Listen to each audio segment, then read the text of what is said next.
Hello everybody, and welcome back to the Siege Cubed Community Tournament. This is the last match of the regular season before we start moving into playoffs for our top three teams. Today, we're going to have Resident Sleepers facing off against Banana Dance, and it should be a pretty good match. Both of these teams have been doing pretty well in the standings, not losing a lot of their games, and it looks like we are going to be going to Lijiang Tower first, as always, starting off on Control Center. So here on Control Center, you tend to see a lot of very brawl-based compositions, lots of spam. You get your Junkrats, sometimes your Fars if you're feeling a little fancy with it. Lots of goats sometimes with a Reinhardt, Brigitte, triple tank, triple healer setup. If that is the case, it's definitely the front lines to watch. You want to watch the Reinhardts, watch for them making plays while the rest of their team supports them. Because if the Reinhardt can land a key pin, or if they can block a key spike of damage for the enemy team, that will really be the turning point of the fight if both teams are using a very brawl-based composition. So over on the side of the Banana Dance team, it does look like we are locking in Axel on the Reinhardt and Milk on the Zarya. So we are going to see a bit of a brawl-based Deathball team composition. They're still also sticking with the Lucio Moira, but they have made the decision to go with a Junkrat Hanzo.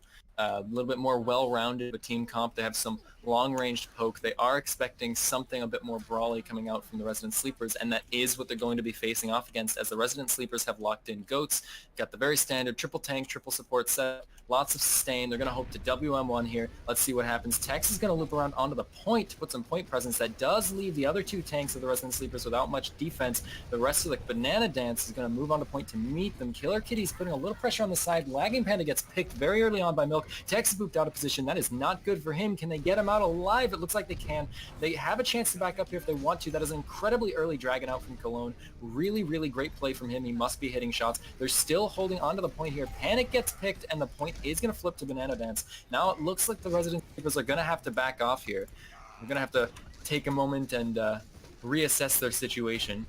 So it looks like as they back off here, Banana Dance is just now coming up on Riptire. They will have that to stop an early push from the Resident Sleepers. And it looks like the Resident Sleepers are now regrouped. They're just waiting for Tex. He's going to charge right in. He's going to see if I can hit anything. It doesn't look like it's going to happen. He has the bubble to keep him up, and there's a speed boost now with him. The rest of his team is there. Milk is there on the side. He's trying to build up that grab, but he doesn't quite get it. And now he's down. So the rest of the team is going to start moving forward, and Tex is now just working on Axel. He gets caught in the trap, but the Earthshatter doesn't get anything. The Riptire is coming out now. It is going to take Tex, but just barely. Panic is off in the back line of the enemy team. He's trying to harass something, but it's just not working. It's a very even fight right now. They need to take out either Cologne or Mexican Lucky to make sure that they don't lose the fight to the overwhelming amount of spam damage. They have to get into a brawl, and without the Reinhardt, it's going to be really difficult. Unfortunately, Panic falls. Killer Kitty manages to eat the dragon that was coming in from the Cologne to follow up on the Graviton, but it's not going to be enough. They do still have to back up.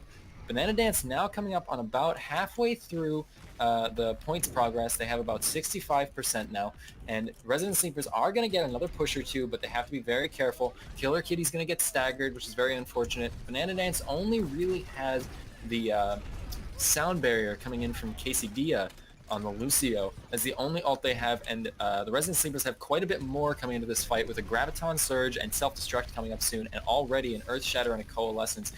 They definitely have options coming into this fight.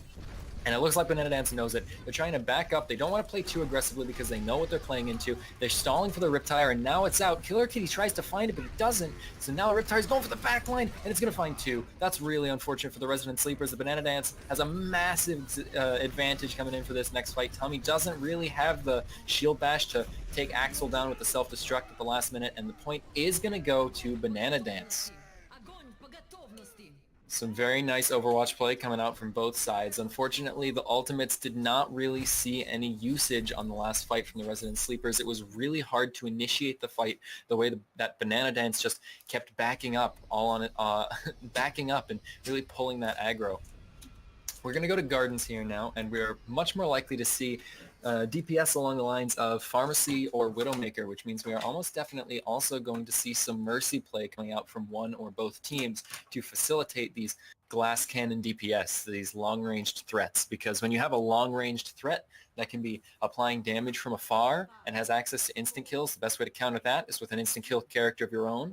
And when it comes to instant kills, nothing's better against that than a Mercy with a Resurrection available. So now it looks like we have more of a dive-focused team composition coming out from Banana Dance, but they have Mexican Lucky on the McCree, which is a very interesting choice. Killer Kitty is going to be moving in here. Axel counter dives on a Tommy, but Tex is there to keep him up. Killer Kitty doesn't really have the support he needs to stay in the back line, but Lagging Panda does manage to take out Mexican Lucky. Axel is pulled back to try to deal with the DPS harassing his backline, and he's actually going to get punished for it, but it might not matter because Panic 247 has, or 24/7 has actually already died, and as the Mercy for the team, that is a huge loss. Killer Kitty is here. He wants to try to see it out, but it doesn't look like it's going to happen. The Pulse Bomb sticks, and they're probably going to have to give it up to Banana Dance here. Looks like Dreamscaper is going to stay in and just touch for a little bit, buy an extra second for his team before retreating.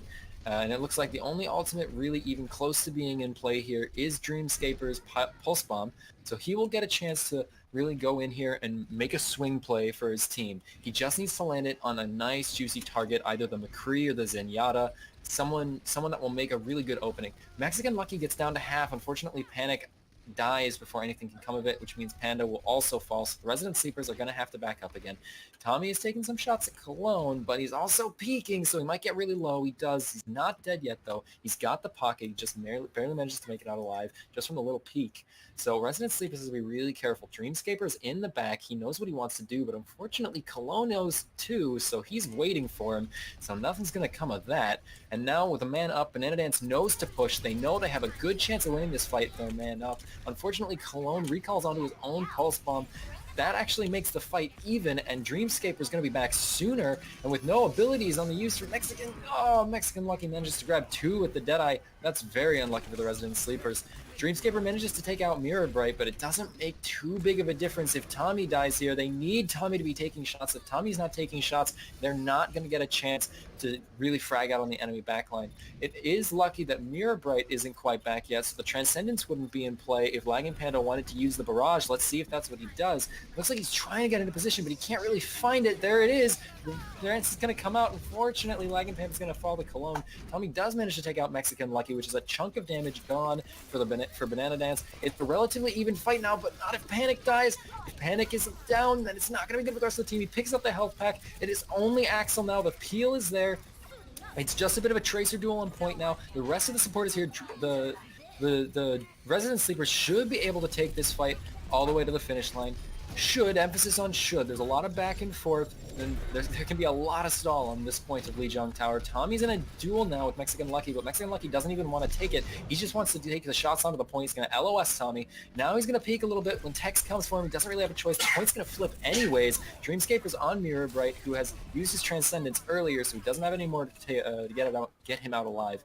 Now, it is great for the Resident Sleepers. They managed to cap the point, and they didn't really have to use too many ultimates to do it, and they got a lot of stall out of it to allow them to build some more ultimates up of their own. However, the ultimate advantage is still for Banana Dance, with Deadeye and Sound Barrier being in play, and Axel's Primal Rage is not far behind. So they have to be very careful. They have to know to really watch the sight lines for Mexican Lucky here. Otherwise, they could get caught out in the open with the Deadeye with how big the courtyard is. Killer Kitty moves in to protect her front line, but it's not quite enough. Dreamscaper manages to shut down Mexican Lucky. Unfortunately, the space made by Axel is enough for the team to frag out onto Panic and subsequently the DPS of the Resident Sleepers, so it looks like it is going to flip back to Banana Dance. It's very unlikely that the Resident Sleepers will be able to touch here, but it's not over yet. There's a nice jump from Killer Kitty. They actually managed to get in. The Sound Barrier drops maybe a little bit prematurely. The Primal Rage could give the rest of the Resident Sleepers time to recontest again. The Pharah is back. She has Barrage. The Res even gets out, and Tex is back up. If he can get it back in his mech, this is going this is not going too badly. It is still stagger. It's unlikely they'll win, but it's not impossible. Tommy's getting pressured out by Milk now. Might not be great for him to not be taking shots. Tex does manage to take out Axel, but it's not enough. They have to get off the point. They all died. Nothing they could do. So Banana Dance will take the second point. We'll be moving into Night Market now for the last point. And we'll see if Resident Sleepers can take it back.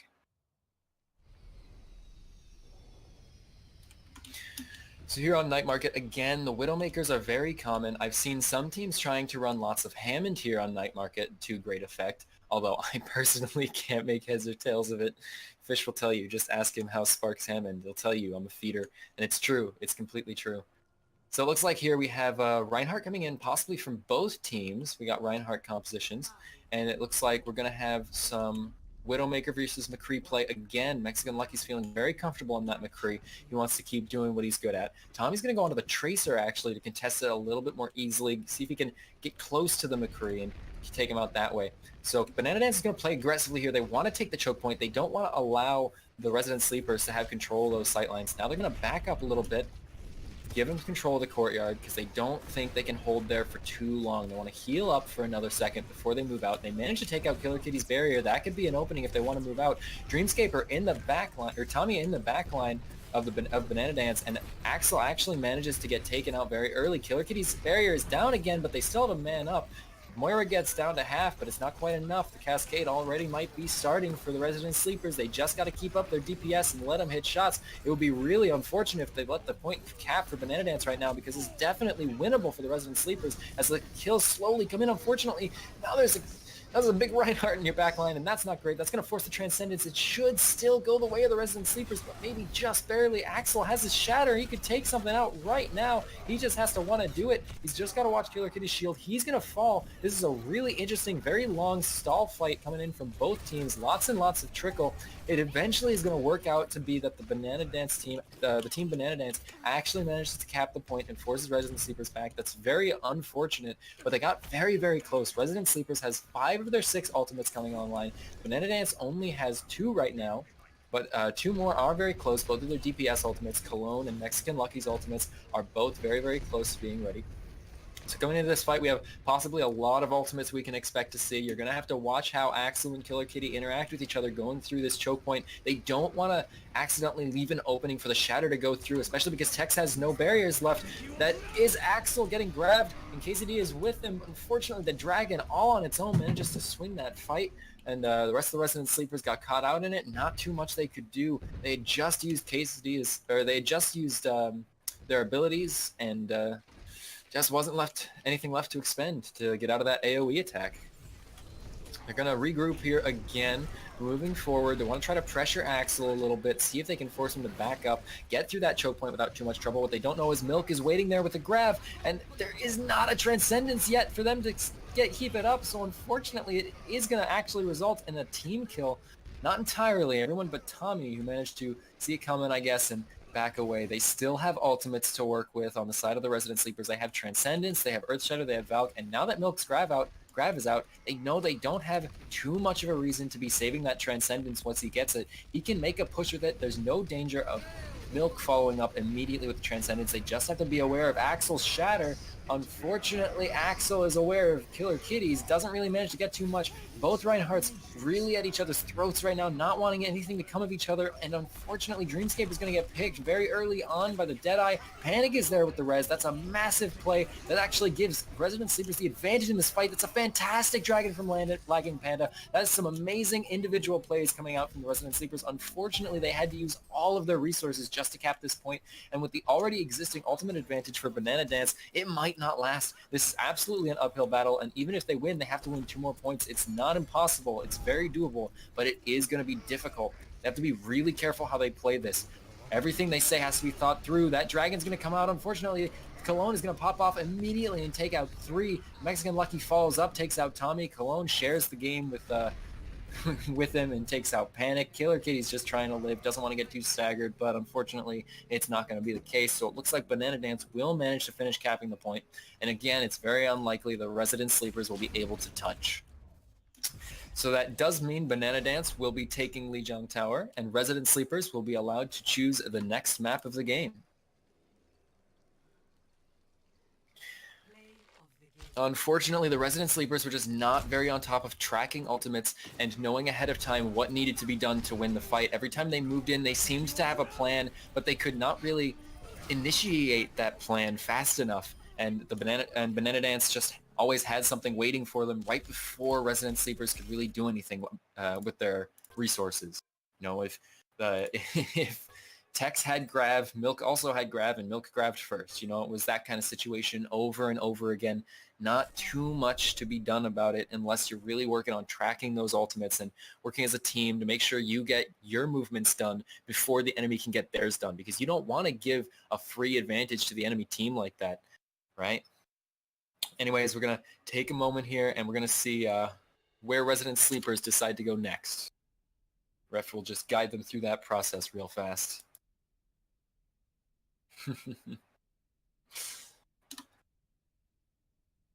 Cologne on the Hanzo was really, I wouldn't say he was uncontested. He was contested, especially on Gardens, I would say. Dreamscaper was very on top of trying to make sure the enemy DPS were not taking shots on Banana Dance.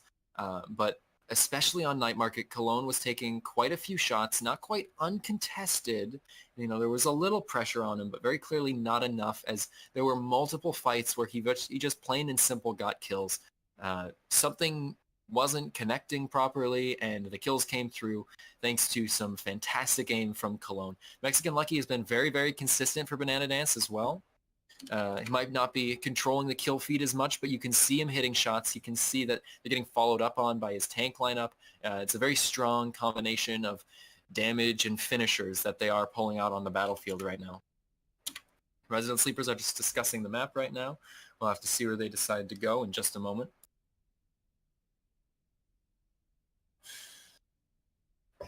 So again, this is the last match of the regular season. We will be moving to playoffs after this, where the top 3 teams will face off against each other for the cash prize of Siege Cubed.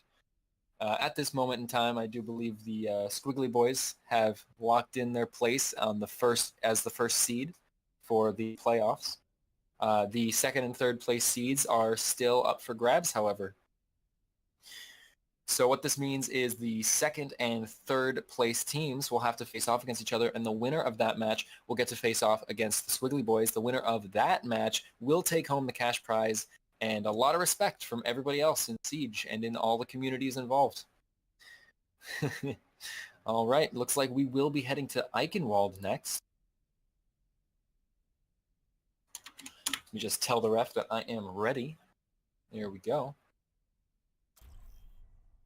All right, so here on Eichenwald, you tend to see a lot of Orisa Roadhog combinations on first point defense. Very interesting. We have players trying their hardest to load into the game here. We may require a quick restart of the lobby, as there seems to be some issues on the game's part. There seems to be some issues on the game's part. There are a few technical difficulties. We're going to need a moment to sort these out. We'll just send this back to lobby real fast.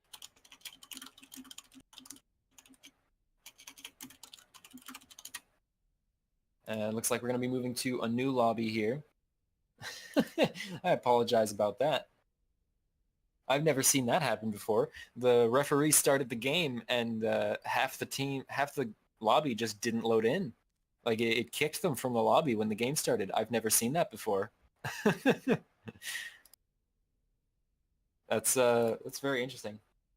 Well, we got some time to fill while the players get funneled back into the new lobby we have going here. And like I said before, Eichenwald, you tend to see some Orisa Roadhog first point on defense, which a lot of teams have also been committing to the triple tank double sniper setup, that strategy, because the Orisa Roadhog combination is just so powerful when you combine halt and hook together. You can control space around corners with sightline based DPS, and that is such a powerful thing. You can really control where the enemy team is allowed to stand and hide from your DPS. However, when you do that, you are oftentimes leaving out a D.Va from your team composition, and the D.Va itself can be really useful in shutting down high ground DPS for the enemy team, which is really important, especially on Eichenwald, where there's that bridge that if you're not careful, if you let the enemy team get through the choke point, which is an admittedly difficult choke point to hold at times, if you let those DPS get through there, I can speak, I promise. If you let those DPS get through that choke point and get on top of the choke point on the bridge, that can be really dangerous, because if you don't have a D.Va or something to contest those DPS, it will oftentimes lead to the DPS just taking free shots, forces the defending team all the way back to the point. And when you do that, that's just a lot of space you're giving up that you didn't necessarily have to if you had a D.Va on your team, right? So that's why the triple tank combination has been so powerful on first point Eichenwald. That's why I do personally expect to see the team we see on defense first running that. On offense, that's a different story. A lot of strategies will work on offense. I don't expect we'll see an Orisa attacking first point. I expect we'll see a Reinhardt combination with perhaps Goats, or it could just be a very standard death ball. We could also see Dive coming out. Pharmacy is really, really powerful, so we may see that regardless of the tank lineup of the attacking team. Although I definitely expect a hit scan of some sort to be in play on both sides, considering Mexican Lucky and Tommy are both very, very devoted hit scan players so far in this game. And I even know Tommy personally, and I can definitely say he's a very reliable hit scan player, and so Resident Sleepers will probably want to take advantage of that. So we are almost ready to continue. We're just waiting on one or two more players to get siphoned back into the lobby. I've never seen the game do that. Like, there was nothing wrong with how the ref had everything set up. Everybody was in. Everybody said they were ready, and then it just kicked them from the game.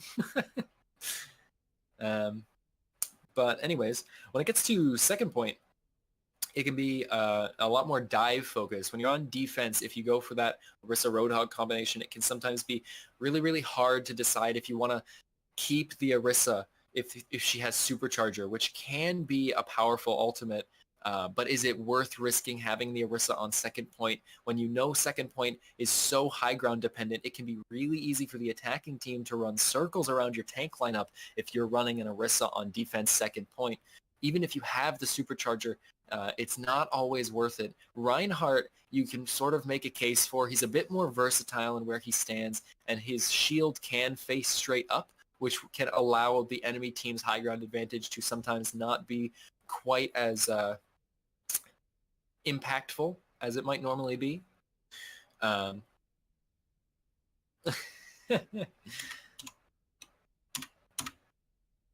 Just letting them know we are ready on the broadcast team's end. Hopefully that score is getting updated properly. Just took a peek at the stream because I like to see what you guys say about my casting, but this is not about stream interactions, so we're going to keep it on the game while the game is playing. So here we are on defense. It does look like Killer Kitty and Dreamscaper are going to lock in the Orisa Hog combination. I know Dreamscaper, sometimes known as Tyson, does like to play the Roadhog, plays with me somewhat regularly, and he likes to play Roadhog. And on offense, we are going to see the Goats coming out, which is very, very interesting. I did not quite expect that. You're going to have to use the speed boost to really get up on top of the Orisa, and if the Orisa whiffs her halt, which can be used very, very... If you're very, very careful with your halt on Orisa, you can pull the enemy front line backwards away from you, and that can buy you more time to frag out or disengage, even if there's a speed boost in play. And so you'll have to be watching Killer Kitty to see if she can pull that off. If she doesn't, Quesadilla's speed amp could mean the death of the front line of the defending team, which, again, Resident Sleepers does look like they're locking in that double sniper, triple tank composition I was talking about before. They know it's reliable, and they know all the things I just said about it. Lagging Panda is going to be on the Hanzo. We'll have to see where they set up. They're going to want to try to set up a crossfire where both snipers are looking at the same location but from different places.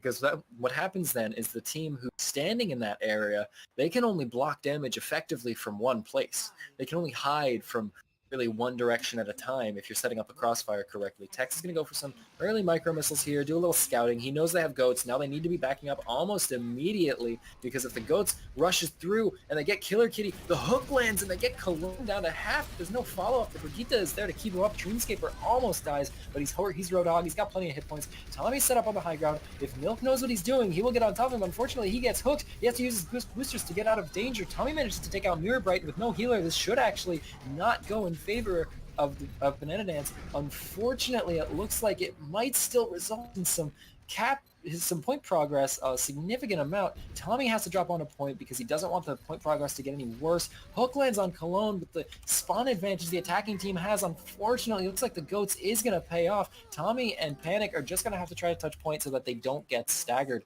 Cologne is really, really close to his Graviton Surge already. We'll have to see if there's any composition changes coming in from the Resident Sleepers on defense, because you don't really want to be running the Orisa Rodon on the second point if you can help it. But with that said, there is a Brigitte in play on the other team, and they are running a tank-heavy setup. They aren't changing quite yet, which means the spam and the long-range damage from the snipers they have on the Resident Sleepers could be enough. That's a great halt. Manages to keep Cologne and Axel inside the area of effect of the Dragons.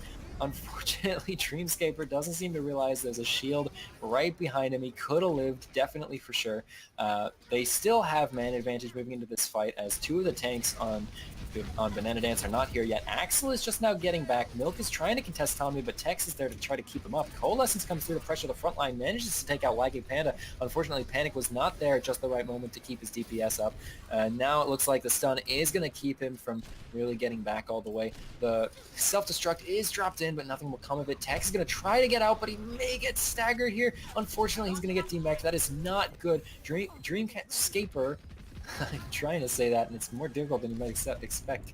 Dreamscaper does not manage to get anything out of that hook. Tommy's very low. He needs some support. Killer Kitty manages to take Milk off the edge. Unfortunately, no one can touch the point. So Banana Dance is still going to cap, and Dreamscaper is just going to jump off the side. At this point, you really want to consider swapping to a Junkrat. Oh, I didn't even notice Lagging Panda was already on Junkrat. That's actually my fault.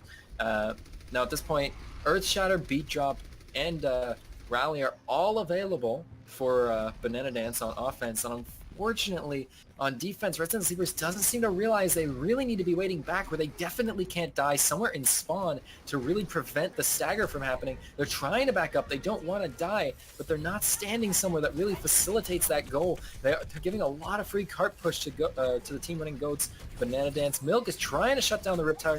It might not happen. It's going to find Axel. That is a huge opening as Milk also gets DMAX, but there are still ultimates in play. Graviton Surge is available for Cologne, so they have to be really careful. Cologne gets hooked, and with the Supercharger up, he might die. No, he's going to get out alive, which is incredibly lucky. That is way less stagger than you would otherwise have to deal with, and he still has all of his energy to help deal a lot more damage in the very next fight. They are still waiting for KCD to respawn, and Tex and Panic are cutting it very close with those health bars. They do not want to get picked. If they get picked right now, it is over. Axel is going to get picked very early on, and with no mercy available for Banana Dance, that is going to be another few seconds of stagger because they do not want to push in with that Graviton Surge unless they have something to combo it with.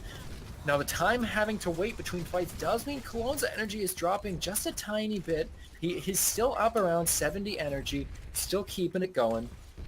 And at this point, the Resident Sleepers needs to be aware of the fact that there is a Graviton Surge available, and if they are not, they're going to get themselves caught out. The Shatter comes out. It's not going to find anything, but Tex gets shattered. Unfortunately, the Self-Destruct is there to combo with the Graviton Surge, and Tommy's Dragon onto Axel is not going to be enough. There is still a chance they can recontest, but it is actually unlikely as the cart is very, very close. It's a bit of a fat finger, possibly, from Quesadilla on his ultimate. Not entirely sure. The Riptire doesn't manage to find anything. Unfortunately for the Resident Sleepers, Banana Dance will push the payload into the finish line.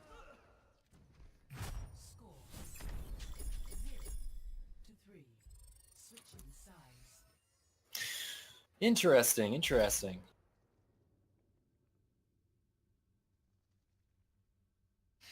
One moment, please.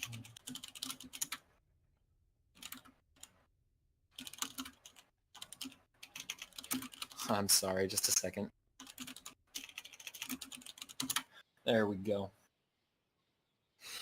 So let's see what Resident Sleepers decides to run on offense. It looks like they're going to want to run something with very high sustain as well. Tommy is teasing us with that Tommy Mercy main concept, which would be very, very interesting. Because as we all know, Tommy is not a tank main, nor is he support main. He is most definitely a hit scan main. And so Reinhardt and Mercy may not best facilitate his skills. That said, it looks like they're actually going to be... No, there's no way that's serious. They're definitely going to swap.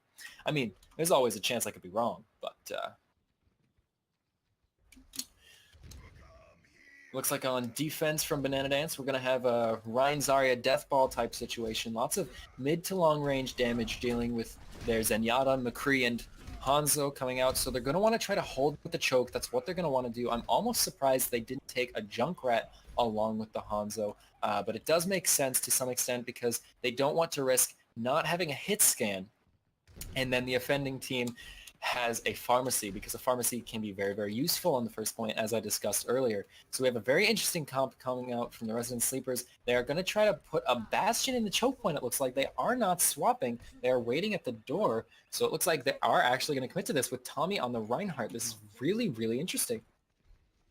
So they come around the side here. Tex is going to set up in the choke point really, really fast. There's a wall there. They want to try to get around the side, actually. This is really, really interesting. Tex setting up on the side. Axel tries to pin. You could get punished for it. Unfortunately, Tex doesn't know he's there. Axel's so low, he could fall. Tex does fall, but so does Axel. So now Killer Kitty is going to be able to halt McCree into the sight line, but Tex isn't there to follow up. They don't have a res available.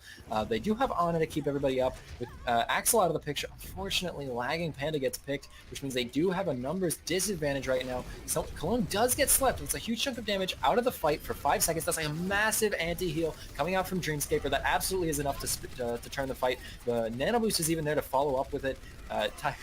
Dreamscaper says, I don't want to wait anymore. I'm going to do it myself. Let me hit that anti. Panic 24/7 also manages to frag the hell out, manages to take out both the DPS and the support from the defending team. The plays from the supports coming out on the offensive team, Resident Sleepers, are really, really carry level right now. It was a really, really cool strat opportunity to see Bastion play on offense, and it did make some space. It actually forced Axel to make a really early decision that ended up being the wrong one, where he tried to initiate an early fight to not give Tex the time to really hit shots, but it didn't really pan out. So it looks like Banana Dance are just going to try to take the high ground here. Axel's still down low, probably looking for Tex, although one could argue that's not really his job on Reinhardt. Mexican Lucky is going to find Tex, take him out pretty fast. We're going to see Tommy swap over to the Zen. We have a really interesting triple support line coming out now with this is sextuple supports from Resident Sleepers. I guess they're really taking the celebration seriously here. They just want to go crazy, have fun. That's totally fine. That's what video games are all about. They are going to have to back up Quesadillas. Oh my goodness. We'll have to see if they are trying to swap it up at all, or if they just all want to play what they want to play, because why the hell not? Quesadillas taking some shots up top with the Valkyrie, and this is really very interesting. This is really very interesting, I will admit. So a different composition coming out now from the Resident Sleepers, 6 tanks, because I guess screw it, why not, right? It's just WM1, you got a lot of HP, maybe it'll work. Tech's gonna charge, there's a dragon coming out, it's not gonna find anybody, but Cologne is going to take out Tex without the dragons. They do manage to find Mexican Lucky, but with no healing, it's a little unlikely they're actually going to be able to follow through with this. That said, they do manage to take out Quesadilla. Axel's Earth Shatter doesn't actually work, so the tanks are actually starting to frag out. Dreamscaper manages to take out 2 in the back line before Milk manages to melt him with that beam. This is incredible. I did not expect this to work. That is very unexpected that they actually managed to win a fight off of sheer mass alone, volume of hit points. That is very unexpected. So it looks like with no healing, they're going to have to see what happens here in this next fight. They're just trying to share health packs. They are going to have a massive disadvantage on the next fight with a lot of ultimates in play for Banana Dance and no healing. If there's a Graviton Surge coming out, it's very unlikely that they will be able to win this next fight with the Graviton Surge in play. That said, they are still absolutely on par for time, so the crazy strategies they're pulling out are somewhat working. I can only imagine what the comms are like. They're just like, you know what? The things we practiced aren't working. Let's just try something new. Let's see what happens. Looks like they are not quite going to commit to the composition they have here. Panda is not going back to change. He's just going back to heal up because he doesn't have any healers. There are only a few ultimates in play for Banana Dance, which means this is actually a winnable fight. If they do what they did on the last fight, they need to really get in there and do the brawl and see what happens. Panda's getting around the side. He wants to try to get on Mexican Lucky to prevent him from taking shots. He's going to have to do that. Oh, unfortunately, he gets collapsed on by Cologne and Quesadilla. There's not a lot of target focus from the Resident Sleepers. They do manage to take out Axel, and some ultimates get used, and they actually manage to take point control, but Banana Dance is still fragging out on them, which is very unfortunate. So it looks like Panic and Tommy and eventually Tyson, or Dreamscaper as I should say, will eventually fall.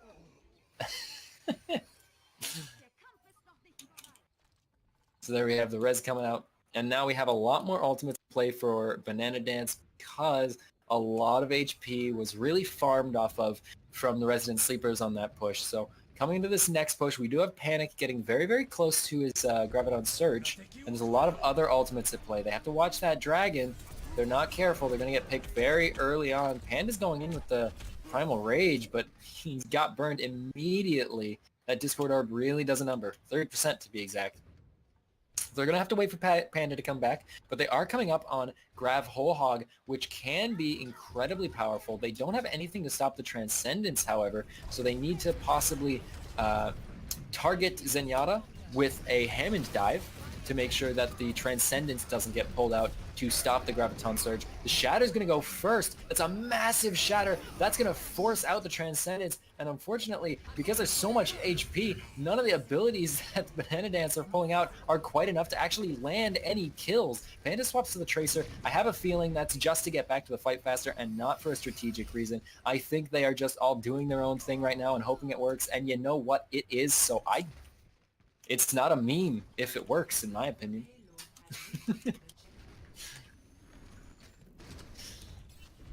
We'll have to see if they keep going with this.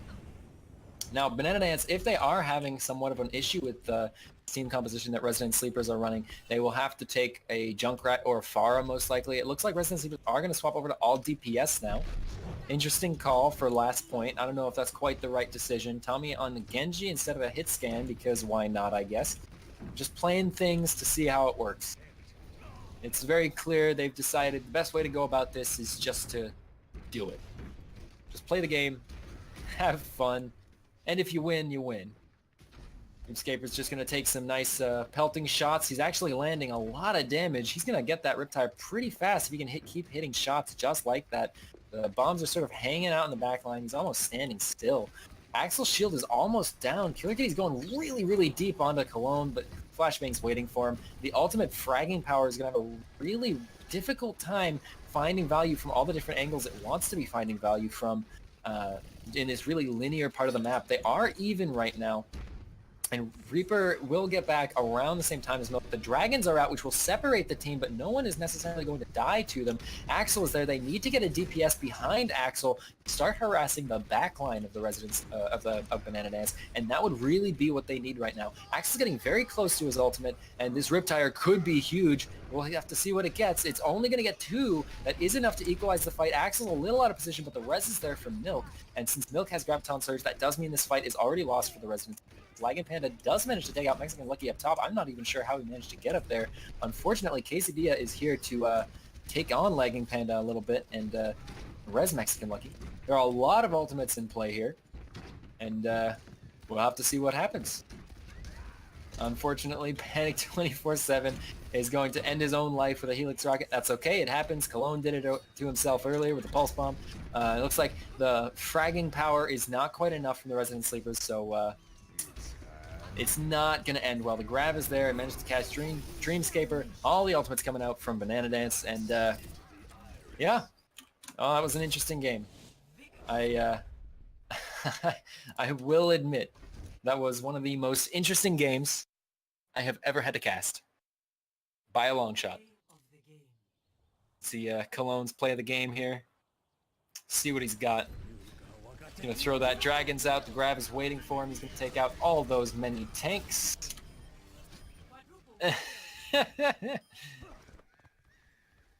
Creativity and confusion points.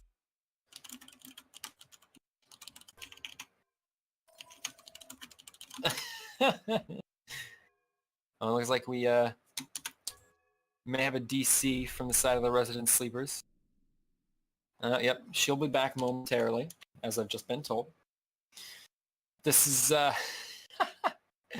this is my favorite match to cast so far in my time casting. I'm having a very fun time with this particular match.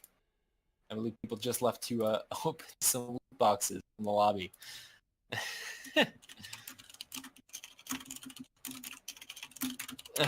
Well, that was definitely not what I expected it would be, but I guess that happens sometimes when you're just like, you know what? What we practice isn't working, so let's just do something else, right? I've done that. I have done that in tournament games. I've never gone to the extent of having no healers on a team. but I have done that in tournament games where we're losing, it's last point, and I just say, you know what? What we're doing isn't working. Let's just try something crazy. Let's go. Oh, one of the things I like to do on the team before the one that I'm on now, I would like to call goats for the last push every time, unless we had a game-winning ultimate combination. So, if you're losing the game and it's your last push and you know it's your last push, just swap to goats on pretty much any map. And the last push is just a strategy that the other team isn't expecting, and it can sometimes work just because the defending team doesn't know how to stop it. Unfortunately, in this case, it did look like Banana Dance were somewhat competent against the memery and shenanigans coming out from the side of the Resident Sleepers, and so they did not have the desired outcome. Taking a drink of water there. But yeah. Welcome anybody who has joined in the last during the last match. I will reiterate that this is the last match of the open season, or the regular season for Siege Cube, and we will be moving to playoffs after this match. Playoffs will take place on the 9th of September, the weekend after Labor Day. We decided it would not be the best idea to force a bunch of people to be there for the same night on Labor Day weekend when people are traveling and all of that fancy stuff. So playoffs will take place on the 9th of September. Exact times have not yet been announced, but they will be announced shortly. Unfortunately, it looks like there are some scheduling issues from the Resident Sleepers, and they're going to have to forfeit their last map. That is really too bad. I was having a lot of fun casting for them. But that is going to conclude the last match of the regular season of Siege. So thank you, everybody, so much for watching. And before we end here, I would like to bring up what happened in Jacksonville, Florida earlier today. There was an announcement about it on Sparks Pugs. There was a Madden 19 tournament taking place in a bar in Jacksonville, Florida. And unfortunately, a man was able to enter the building with a firearm, and there was a shooting. And I would like to encourage all of you to look up some information on this yourself, to keep yourself aware of what's happening, and perhaps try to find any way you can to help the people who have been affected by this. I personally myself, I'm not sure what I'm going to do about it quite yet, but I am definitely in the process of trying to decide if I'm able to find some sort of fundraiser or a place where I can donate money. I will absolutely be doing that at some point in the coming days. But to bring it back to a lighter topic here at Siege Cubed, thank you all so much for everybody who's participated in the regular season of Siege Cubed. And we cannot wait to see you all in the playoffs. You guys have been an absolute joy to cast for. You've been an absolute joy to watch play. And the moderators have been an absolute joy to work with. So thank you all very much, and I will see you at the playoffs.